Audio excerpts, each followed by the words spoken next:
নামাজ জান্নাতের গ্যারান্টি ছিল, ফজরের নামাজ জান্নাতের টিকিট ছিল। ইন্না কুরআন আল ফাজরি কানা মাশহুদা।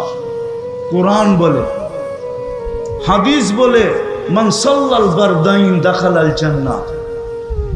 যে দুই ওয়াক্তের নামাজ পড়লো জান্নাত তার জন্য অবধারিত।